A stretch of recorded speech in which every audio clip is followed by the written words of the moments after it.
Meus queridos e amados irmãos, eu quero cumprimentá-los com a doce e preciosa paz de nosso Senhor e Salvador Jesus Cristo. Quero dizer aos irmãos que nós estamos aqui diretamente do estúdio da nossa Rádio ADMC, um veículo de comunicação da Assembleia de Deus do Ministério de Cordovil, que tem como seu presidente pastor Francisco José da Silva. Eu quero agradecer aos nossos internautas, amigos que vão começar a interagir conosco através desta live. Deus em Cristo abençoe. Eu sou o pastor Washington Serafim e hoje aqui junto ao lado do nosso grande amigo de longas datas, presbítero Paulo Roberto Teixeira, um grande amigo que nós temos, membro do Ministério de Cordovil, faz parte do nosso ministério e congrega aqui na congregação na rua Porto Carreiro 153, que tem como seu pastor dirigente, pastor Samuel Oliveira.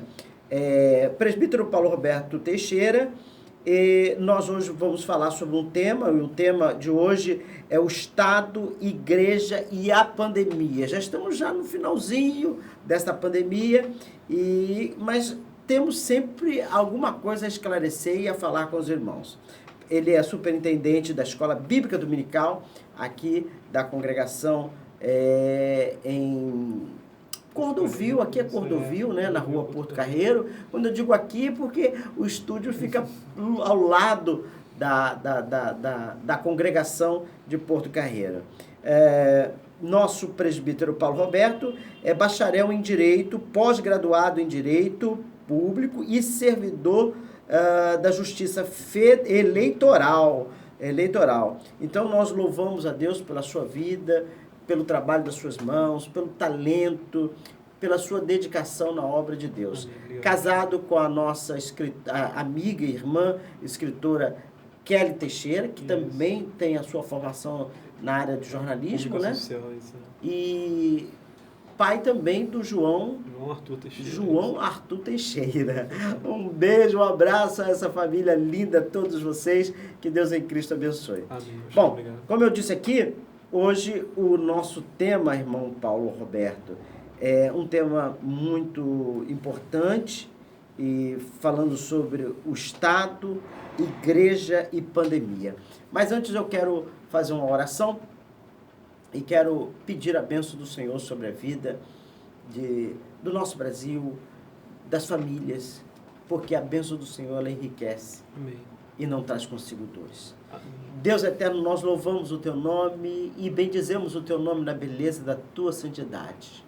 Ó Deus, neste momento que estaremos aqui para trazer esclarecimento aos nossos internautas, a tantos aqueles que nos ouvem em todo o Brasil e em todo o mundo, que a Tua boa mão esteja conosco, Senhor, ó Deus, nos orientando, ó Deus, para que o que vai ser dito ao Pai, aos Teus filhos e a tantos aqueles que estão nos ouvindo em todo o Brasil e em todo o mundo, possam ficarem esclarecidos, ó Pai, daquilo que preparamos, do que o Teu Filho preparou para, ó Deus, apresentar aos nossos internautas. Esteja conosco, que a Tua boa mão esteja conosco, trazendo cura, trazendo paz, trazendo esperança para a glória do Teu nome. É a oração que nós fazemos no nome de Jesus. Amém.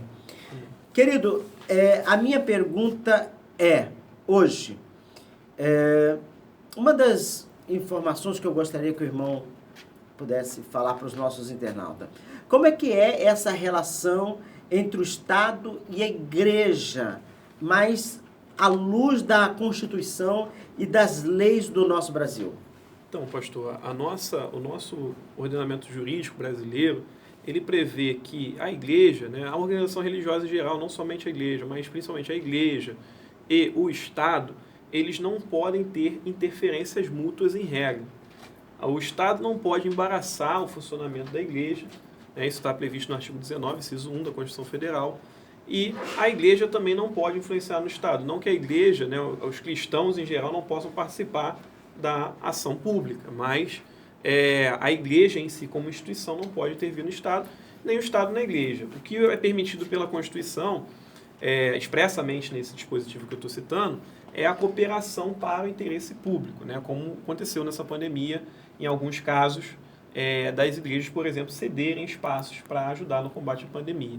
É bom lembrar que a interferência do Estado na igreja, ela tem um caráter excepcionalíssimo. A regra geral é de que não pode haver intervenção estatal na igreja, né? Nosso Estado laico não serve só para dizer que a igreja não vai ter influência no Estado, mas também de que o Estado não terá influência na igreja. Muito bem. Uma das questões também é por que nós temos hoje tantos decretos, tantas decisões que foram tomadas durante esse momento de pandemia. Eu entendo, o presbítero Paulo Roberto, que a igreja ela sofreu um pouco, né? Com essa situação do Estado. É claro, eu acredito e observo que as leis, os decretos são para ser obedecidos. Sim. Mas por que o irmão, como é que o irmão vê essa situação? Então, pastor, vou ser sintético em 3 pontos aqui dentro do tempo que nós temos. A gente tem 3 questões aí. A primeira, a questão de um conflito de direitos, né? O direito à saúde, à integridade física, Sim, à vida, claro. E a nossa liberdade religiosa, que também é um direito fundamental. Então, nesse conflito de direitos, o que as autoridades têm que fazer, em regra, né, isso aí de larga data, é que seja feita uma ponderação, ou seja, tentar um equilíbrio de forma que nenhum desses direitos seja completamente aniquilado, né? E algumas autoridades, infelizmente, talvez tenham se excedido, né, ao tentar equilibrar esses direitos, acabaram por solapar inteiramente a liberdade religiosa das igrejas. Isso não pode ser feito. A segunda questão é uma questão que envolve o que a gente chama de tripartição de poderes. O que é essa tripartição de poderes? O Estado atual ele é dividido em 3 poderes da República: judiciário, executivo e legislativo. Esses poderes eles são independentes entre si, eles não têm hierarquia um sobre o outro. Então acontecia, né, de os decretos serem levados ao judiciário e eventualmente o judiciário dar uma decisão mais ou menos restritiva aos direitos de liberdade religiosa, né? Então esse fenômeno aconteceu muito aqui no Rio de Janeiro nas últimas semanas. A gente viu, né, o Estado, o município saiu com um decreto e aí daqui a pouco ia ao judiciário e aí se recorria e daqui a pouco mudava aquela situação. Então isso é natural. Fechava. Exatamente. Como diz o outro, coloca casaco, tira exatamente, casaco. Então isso de certa forma é natural do nosso sistema de tripartição de poderes. E ainda tem a questão aí da federação, né? Então estados e municípios eles são autônomos. Então às vezes um município foi mais restritivo do que o outro. Então isso é até importante os nossos irmãos em Cristo observarem. No estado do Rio de Janeiro está praticamente pacificada a situação. Mas em outros estados, né, cada município tem que observar, né, o pastor que vai abrir a sua congregação tem que observar qual é a norma daquele município que ele está para ele poder saber como é que ele vai se comportar. Eu até entendo que essas normas, os decretos, eles foram de suma importância. Até porque se a lei deixasse a questão frouxa, a gente ia ver muitas mortes, além do que já foi. Eu acredito que teve de óbito aí mais de 44 ou 48, chegou a quase 50. Né? Os números atualizados estão nessa casa aí, mais ou menos, na data de hoje. Mas a gente entende que realmente precisa, acredito que até alguma das igrejas não se, como eu posso dizer para o irmão, algumas igrejas deu continuidade. Sim, não chegaram em momento nenhum a se adequar, né, às normas públicas. As normas, pois é. Mas eu achei muito pertinente do que o senhor falou na questão, em questão da saúde das pessoas. Sim. E eu acredito que as igrejas, quero parabenizar os líderes que realmente abraçou essa causa, viu a necessidade. Tem igreja que ainda está agora, que está começando a reabrir devagar. Exatamente, sim. Né? Eu achei que... Como é que o senhor vê essa situação desses líderes? Então, pastor, eu creio que é o seguinte, de fato a igreja, né, a igreja também ela não tem uma hierarquia com o Estado. O Estado não está acima da igreja, isso é importante a gente saber, né? Cada um tem a sua esfera. E a igreja, de fato, ela tem uma independência do Estado. Todavia, o que acontece?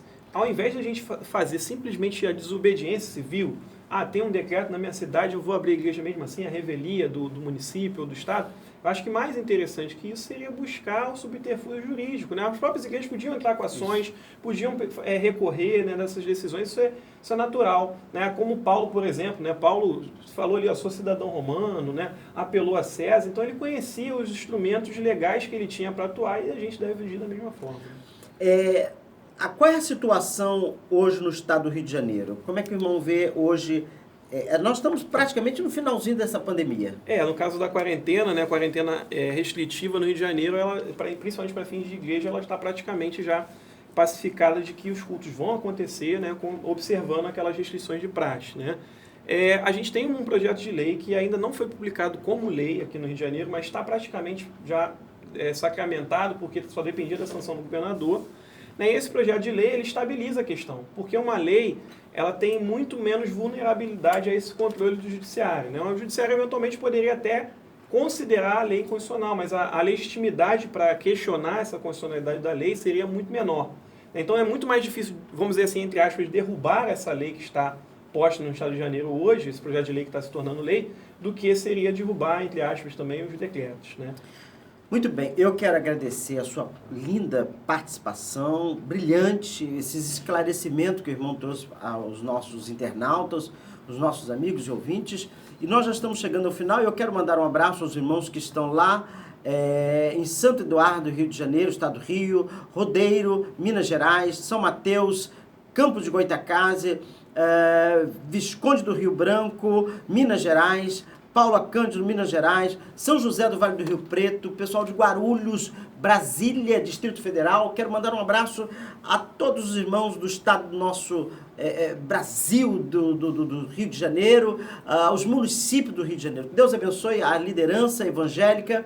E eu quero finalizar, já chegando no final da nossa programação, que o Senhor faça uma oração de agradecimento. Amém. Senhor Deus, nós agradecemos, te damos graças, Senhor, pela tua bênção sobre nós, Senhor, pela tua graça maravilhosa, e nós pedimos, Senhor, que o Senhor continue a abençoar cada ouvinte, telespectador, Senhor, da nossa rádio ADMC, e que o teu nome seja engrandecido na tua igreja, e que nós possamos adorar ao Senhor na beleza da sua santidade. Oramos em nome de Jesus. Amém. A graça de nosso Senhor e Salvador Jesus Cristo, o grande amor de Deus, a comunhão e as doces consolações do Espírito Santo sejam com todos aqueles que aguardam a volta do Senhor Jesus e que todos digam amém. Que Deus abençoe a todos em nome de Jesus. Um nosso abraço. Obrigado.